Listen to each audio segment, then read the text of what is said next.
Despite being a normal human experience, grief can become abnormal when it is prolonged, it is abnormal, it is excessive, it is intense, and usually you want to ensure that you see a psychiatrist when this happens.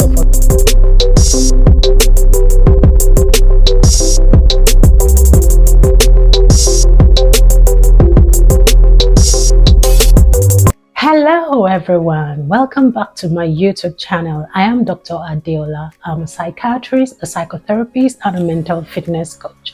If this is your first time, I welcome you. Ensure that you subscribe to my YouTube channel and turn on your post notification so you don't miss out on the amazing content that I put out on this channel. So today I want to bring to your attention a part of a movie that I watched called Anikulapo. For my non-Nigerian, non-African, non-Yoruba speaking followers, Anikulapo simply means a person that has death in his pocket. And it is a movie, it's on Netflix. It's a story of a person that has the power to raise the dead, and this power was given to him by his wife, but then along the line he got carried away by the power he had and he betrayed his wife. Okay, so back to my purpose of this video is to talk about grief. In the movie, there's this princess called Omowunmi, that's the king's daughter. She experienced symptoms of grief after she lost her husband called Kuranga. Omowunmi experienced symptoms of grief when she lost her husband on their wedding night. So she became sad, not talking, not eating, she couldn't sleep, and she was really crying. She kept to herself. Her mother called her Omowunmi, which literally means a joyful child. So she was a child that was very pleasant, always smiling and very attractive, but then she immediately became sad, moody. She would turn her face on another side, not talking to anyone, not eating. And the height of her grief symptoms was when she started seeing her husband, her dead husband, and that is the term we call visual hallucinations, meaning that she was seeing her husband that was no longer there. So what I want to point out to you is that these symptoms are normal, and I'm going to take you through the stages of grief. It is important for us to note that the grieving process can be complex and it is not the same for everyone. So there are 5 stages of grief according to Kubler-Ross. Stage 1, denial. So in that case, the person tries to live in denial of what has happened because of how sudden and how overwhelming it could be. So it's just a way of them coping with the loss of their loved one.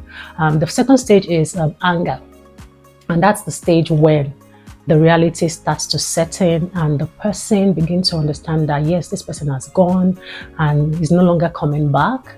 They let out their emotions gradually through anger. So they become really irritable, not talking, not wanting to express themselves, but anytime they do, it comes out in form of anger. At that point, we need to be more empathetic and sensitive to people and not take it on them because they are going through grief. Third stage is bargaining, and that's in that stage the person comes to the awareness or becomes aware that there was nothing they could have done to prevent the death of the person. So they start to understand that it's not their fault, because initially they could feel guilty, and thinking that they could have done something to prevent the death of the person. But at the bargaining stage, they begin to realize that there was nothing they could have done to prevent the death. The fourth stage of grief is depression. At that point, the person now understands that this person is gone and they're not coming back. So depression sets in. So they have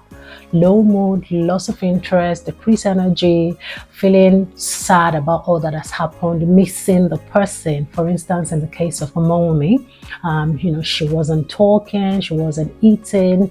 It's just because she was depressed. And the last stage of grief, which is the 5th stage according to Kubler-Ross, is acceptance. So at that point, the person comes to terms with the reality. This person has gone. What can I do to relieve the good memories that the person left behind? So the depressive symptoms start to improve, and then they start to think of the good things, that the memories they shared together when the person was alive. That's where you see them coming and bringing out pictures and talking about the good things that, they had, the good memories they shared with the person. Despite being a normal human experience, grief can become abnormal when it is prolonged, it is abnormal, it is excessive, it is intense, and usually you want to ensure that you see a psychiatrist when this happens. So for instance, when someone has grieved the person for a very long time, say more than a year, up to 2 years, and the symptoms of grief are quite intense, just as they were since the first day, then you need to see a psychiatrist. If it has become really significant enough to affect the normal level of functioning of the individual, you need to see a psychiatrist. But it is important for us to know that having depressive symptoms, seeing the dead one, hearing the voice of the dead one, especially during the first 6 months to 12 months of the event happening, could be normal. And in order for you to get clarity when you're not quite sure of this, see a psychiatrist for assessment. That will go a long way to help the person.